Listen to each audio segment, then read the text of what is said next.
nagaa keessanii nagaan waaqayyoo iddoo jirtanitti hunduma keessaniif baay'atu.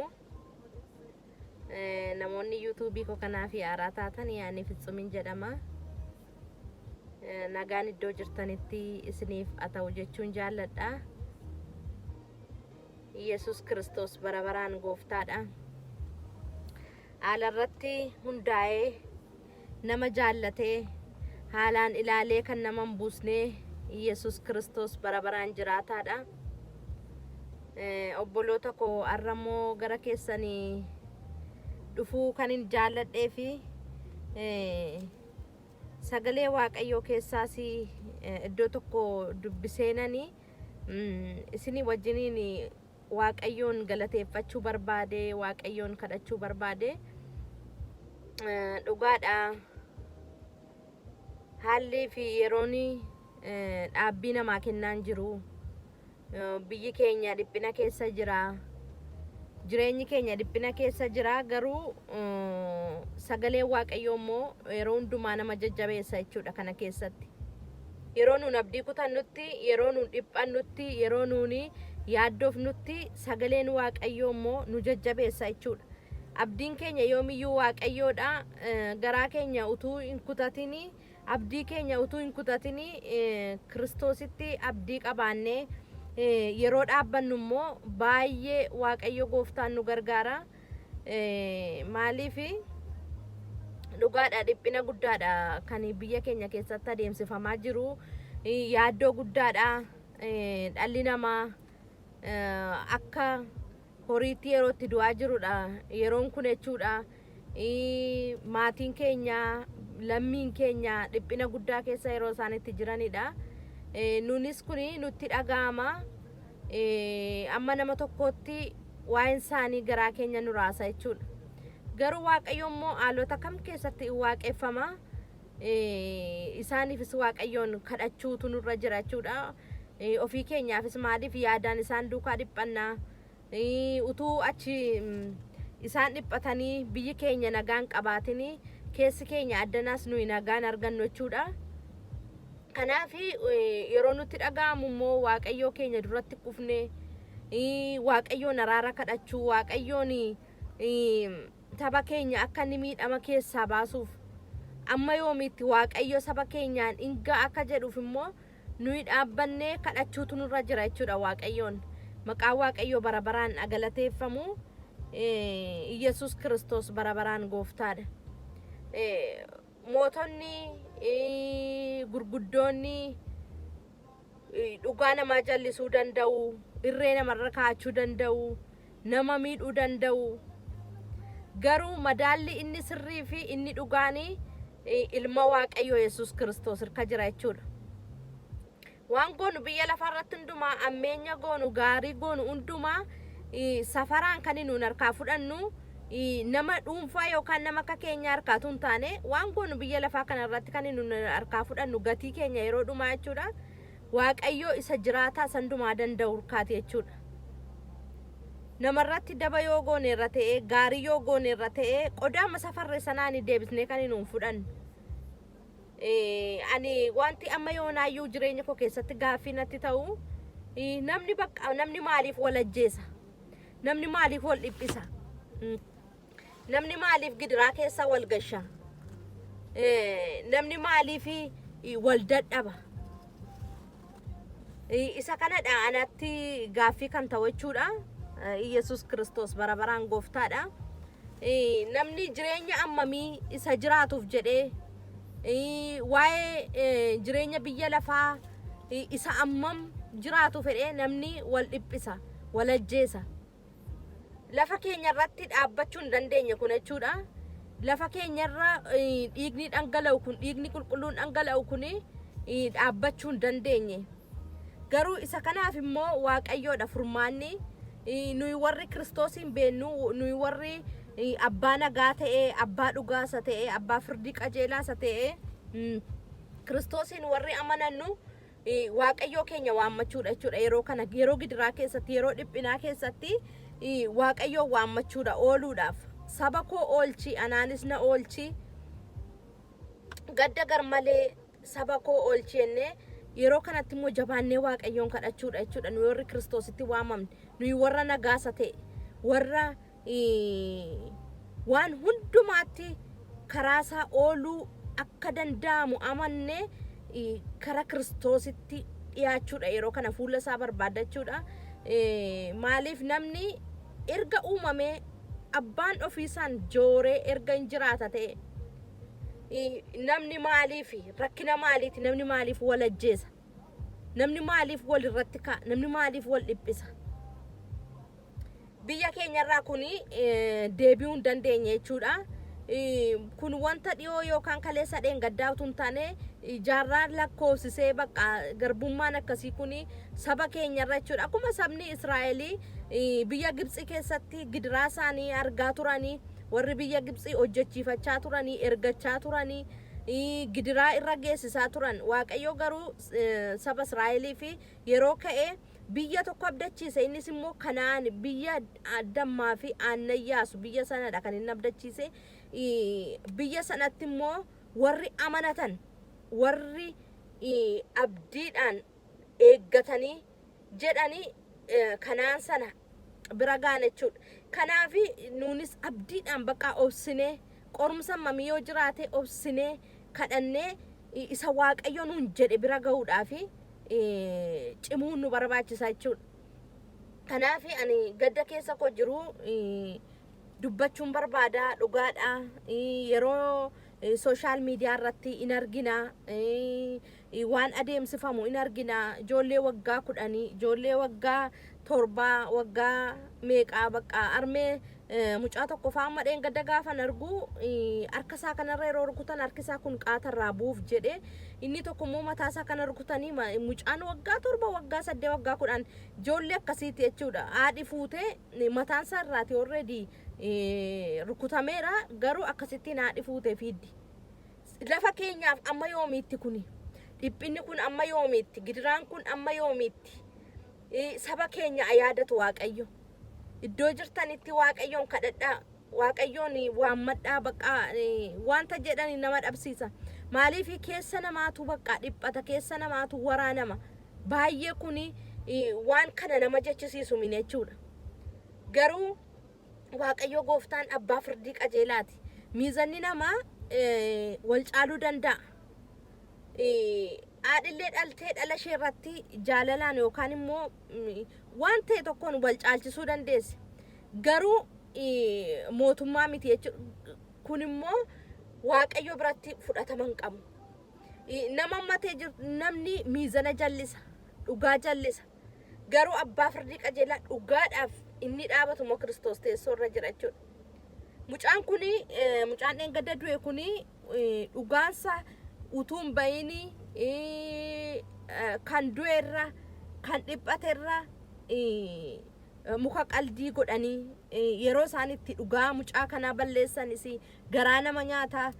Akkaataa waan sabni keenya keessa jiru baay'ee nama dhiphisa, baay'ee namatti dhaga'ama. Nama ta'ee namni yaadachuudha. Baay'ee nama gaddisiisa, garaa namaa baay'ee gaddisiisa. Yesus Kiristoos garuu barabaraan gooftaadha. Yesus Kiristoos garuu barabaraan jiraataadha. Yesus Kiristoos garuu barabaraan mootiidha. Inni garuu abbaa firdii qajeelaati. Inni garuu karaa dhugaaf, karaa jireenyaa, karaa itti yeroo hundumaa baqannee oolluudha. Sababii ta'eef yeroo hundumaa yaada keenya gara Kiristoositti bakka yaaddoo keenyaaf dhiphina keenya waa'ee saba keenya abbaan firdii qajeelaa sun firdii isaa akka inni nuuf kennuufi yeroo hundumaa Waaqayyoon barbaadachuu, Waaqayyoon kadhachuudha jechuudha. Kanaaf anis har'a mee wangeela keessaa iddoo tokko dubbiseen Daawittu harka diinotaa ooluudhaaf Waaqayyootti bo'a addanarratti jechuudha. Daawittu diinonni isaa in ari'atu. Macaafa Faarsaa boqonnaa 58-59 lakkoofsa 1 kaasee harka diinotaa ooluufiti Waaqayyootti bo'a Daawit addanarratti. Meenan dubbisa. Diina koo jalaa na baasi yaa Waaqayyo koo, iddoo warri anarratti ka'an ana hin qaqqabannetti na eegi. Warri jallina hojjetan jalaa na baasi, warra dhiiga namaa dhangalaasan na oolchi.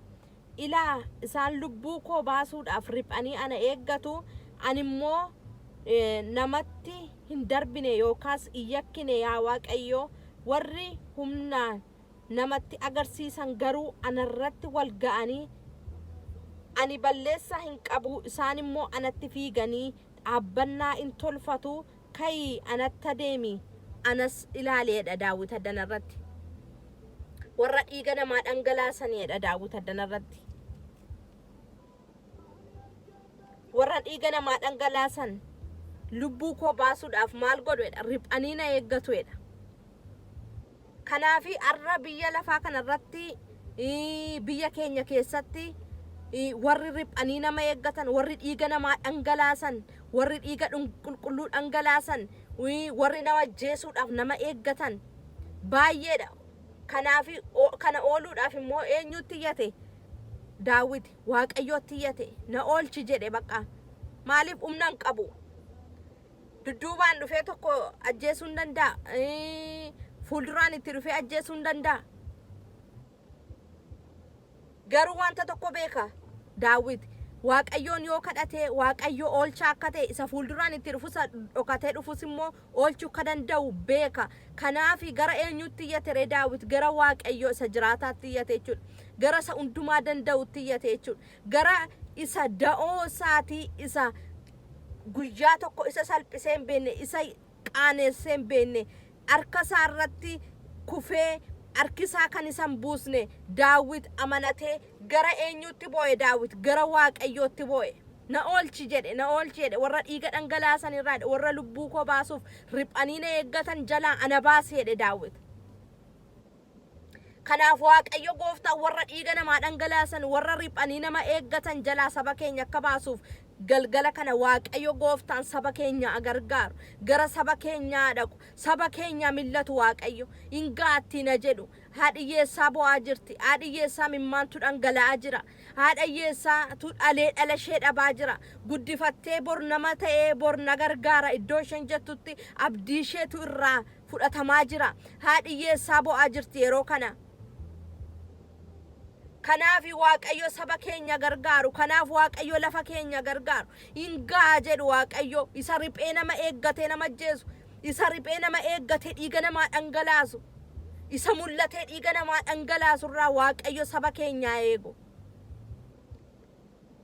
kanaaf saba Waaqayyoon kadhachuudha ga'een keenya Waaqayyootti kennuudha harka Waaqayyootti kennuudha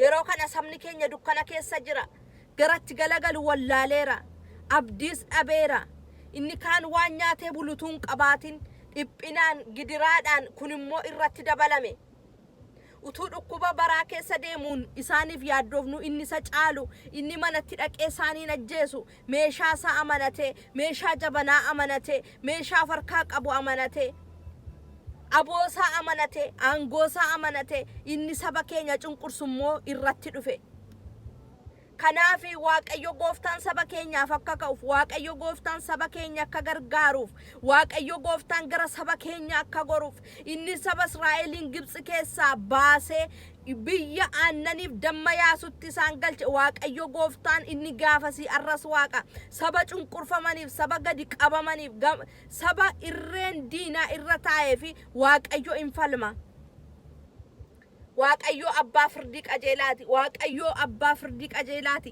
Waaqayyo akka namaa miizanan jallisu Waaqayyo akka namaa kan jaallatuuf yookaan isa itti siquuf yookaan isa sooreessaaf yookaan isa qabeenyaa qabu isa ol guddaadha namni kun iddoo guddaa jira jedhuuf isa loogu miti Waaqayyo Waaqa yeroo hundumaa wal qixxeetti faradudha Waaqa yeroo hundumaa wal qixxeetti waan hundumaa ilaaludha Yesus Kristos barabaraan gooftaadha Yesus Kristos barabaraan jiraataadha kanaafi nuuni jabaannee Waaqayyo keenyatti yenna boojuun immoo kan keenya Waaqayyo guyyaa tokko boojuun hirmaachisa Waaqayyo dhiiga dhangala'u kana guyyaa tokko lafa keenyarraa in oolcha Waaqayyo guyyaa tokko imimmaanaa dhayyeessaa kana hinaqa kanaafi sabni Waaqayyo iddoo jirrutti Waaqayyoon kadhachuu Waaqayyoon kadhachuu Waaqayyoon waammachuu saba koo oolchi jechuu akka nuun amma firiidhaan teenyee addanatti kadhannee addanatti deemnee baanee gallu miti. Biyya keenya keessatti kun hin jiru yeroo ammaa. Sabni keenya dhiphateera. Sabni keenya gadi ba'ee buna bitatee wal galuu dadhabeera. Sabni keenya sagaleen isaa dhokateera. Kanaaf Waaqayyo Gooftaan saba keenyaaf akka ka'uuf, saba keenyaaf akka dhaabatuuf gara eenyutti iyyannare? Daawit gara eenyutti boo'e? Ooluuf gara eenyutti boo'e? Gara Waaqayyootti boo'e. Maaliif Daawiti amanannaa isaa hundumaa eenyurra godhate? Waaqayyoorra godhate. Oolchuu Waaqayyoo beeka Daawit. Warra riphanii dhiiga isaa dhangalaasuu barbaadan, warra riphanii isa ajjeesuu barbaadan irraa akka inni oolchuu beeka. Waaqayyo oolchaadha. Waaqayyo of kalchaadha. Waaqayyo hundumaa akka danda'u beeka Daawit. Kanaaf gara eenyutti iyyate? Gara Waaqayyo isa jiraataatti iyyate jechuudha.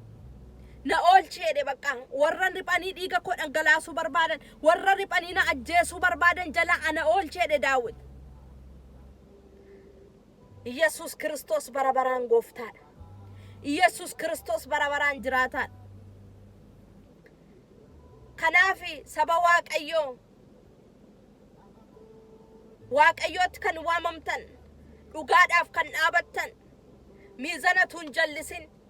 Namoota miidhamaa jiran kanaaf, namoota abdii dhaban kanaaf, namoota iddoo baqannaa dhaban kanaaf, warri afaan ta'uu dandeessan afaan taatanii, waan gochuu dandeessanii jechuudha. Waan gochuu dandeessanii yeroo kana sabni keenya gargaarsa barbaada. Yeroo kana sabni keenya jabaadha kan ittiin jedhu barbaada. Maaliif sabni keenya abdii kutateera yeroo kana? Dhugaadha ani mootummaa biyya sanaati. Mootummaan yeroo mootummaan amma biyya bulchaa jiru kun dhufee tarii nama Waaqayyoon beekudha. Nama karaa qajeelaa sagalee Waaqayyoo dubbifatee beekudha. Yoon ta'uuf ta'e waan inni illee taayitaasaa sana lafa kaa'ee sokkee malee dhiiga namaa dhangalaasa jedhee guyyaa tokko yaadeen beeku. Maaliif sagalee Waaqayyoo dubbiseera. Warra dhiiga namaa dhangalaasanitti itti faradama. Warra dhiiga qulqulluu dhangalaasanitti itti faradama. Sagalee kana dubbifatee, sagalee kana lallabaa turen, sagalee kana taa'ee waldaa keessa, waldaa kiristaanaa keessatti dhagaa ture. Wangeela dhageera. Dhiiga qulqulluu dhangalaasuun cubbuu akka ta'e beeka. Taayitaa arraaf jedhee, taayitaa guyyaa arraaf jedhee, bor guyyaan bori waan inni baatee dhufu hin beekani. Guyyaan itti waamamu ta'uu danda'a. Guyyaan itti gara Waaqayyoo dhaqu ta'uu danda'a. Kanaafi qooda araaraa fi qooda nagaadhaan adeemsifamu kuni dhiiga dhangalaasuun ammanaa dhufe jechuudha. Isarra darbee immoo sagaleen uummataa ukkaamamuu fi neetwoorkii kutuun, intarneetii kutuun. Namni siyaasa bichaa miti kan inni ittiin hojjetu intarneetiif neetwoorkiidhaan. Waan baay'eedha kan ittiin hojjetamu. Guddina biyya sanaaf kan barbaachisu yoo intarneetiin neetwoorkiin hojjete kan guddina biyya sanaaf ta'u. Siyaasuma duwwaa isaa oola miti namni. Sagalee Waaqayyoon dubbata, bizinesii garaagaraan hojjeta namni. Garuu aboo qabaniini sagalee uummataa ukkaamsuu kan barbaadani. Sagalee uummataarra jechuu kan barbaadani. Aboo isaanitti fayyadamanii namoota biyya guddatan kana keessaati jechuudha. Yeroo koronaa vaayirasiin biyya kana keessatti babal'ate baay'ee na dhiba baqqaa waan isaanii godhani. Zuumii uumaniitu akkaataatti maatiin yoo wal dubbisuu hin danda'u ta'e fuulaa fuulatti wal ilaalaa wal dubbisuufi. Maaliif waa'een namummaa isaanii galeera. Mirga namummaa maal akka ta'e namni jiraachuun barbaada. Namni firii ta'uu hin barbaada. Kana namni waa'een namummaa galee fi dhukkuba dhufeef iyyuu akkaataatti maatii wal argu, akkaataatti maatii wal dubbisu mijeessa. Inni kan keenyaa garuu taayitaa isaattiin dantaa mataa isaatii eeggachuuf hiyyeessa ajjeesa. Amma yoomitti kanaan taayitaa akkasiitiin kan mootummaan irra taa'ee turu. Amma yoomitti hiyyeessaa tuuboosuu kan biyya bulchani. Mee biyya keenyaaf ifni aduun qajeelinaa ba'u. Aduumti jallinaa kun biyya keenyarraa kan ni cabuuf Waaqayyoon kadhadhaa saba Waaqayyoon. Warri dhugaa jallisan kun warri dhugaa karaatti hambisan kun warri dhugaarra dhaabbatan kun biyya keenyarraa akka isaan ka'aniif Waaqayyoon jabaannee kadhachuu qabna. Warri taayitaa isaanii amanatanii haadha hiyyeessaa boosisan, warri dhiiga qulqulluu dhangalaasan, warri irree isaanii namarra kaawwatan akka isaan lafa keenyarraa ba'aniif, akka isaan biyya keenyarraa ba'aniif Waaqayyoon jabeessinee kadhanna.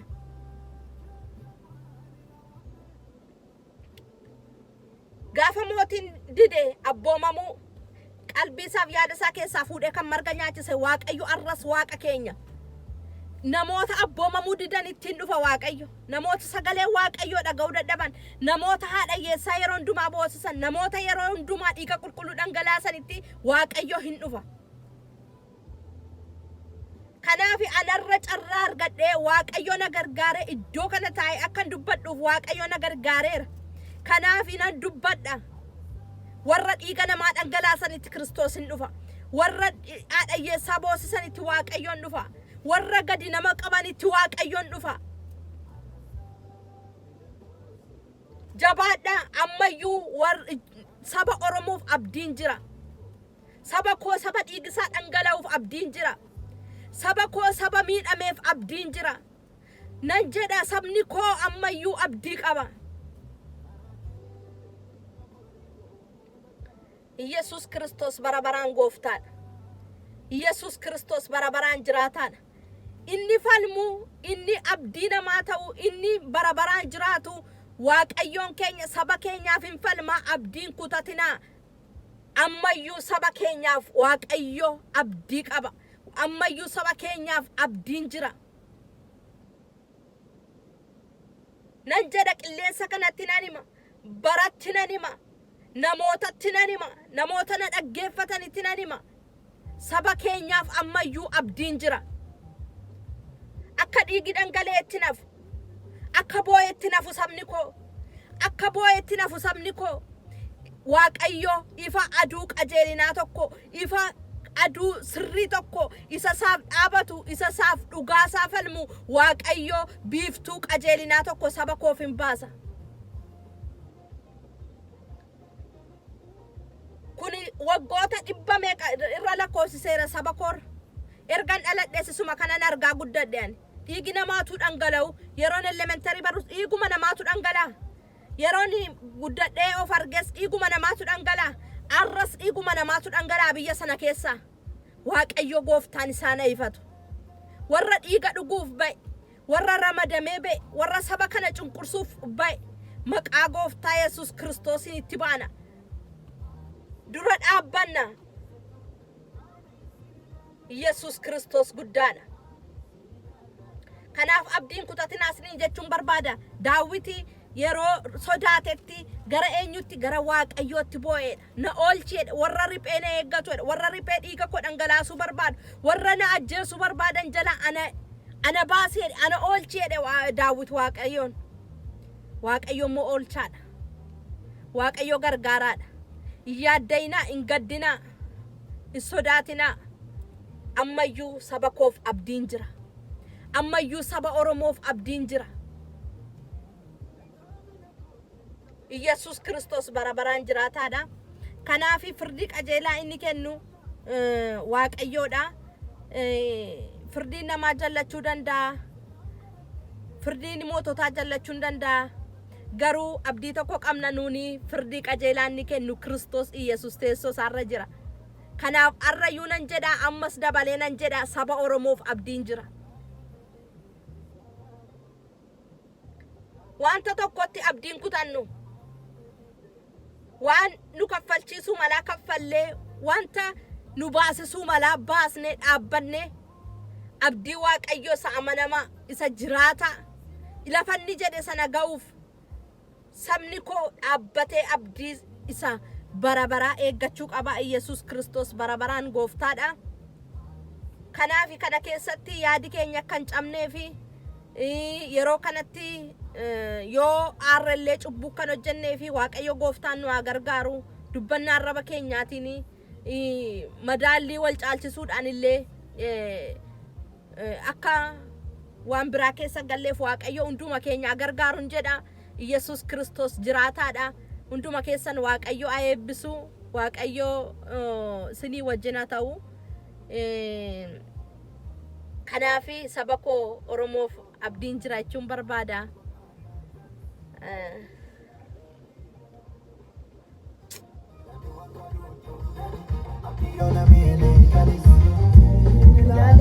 Garaja bada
galanni fulfinni guddaa waaqayyoof haa ta'u.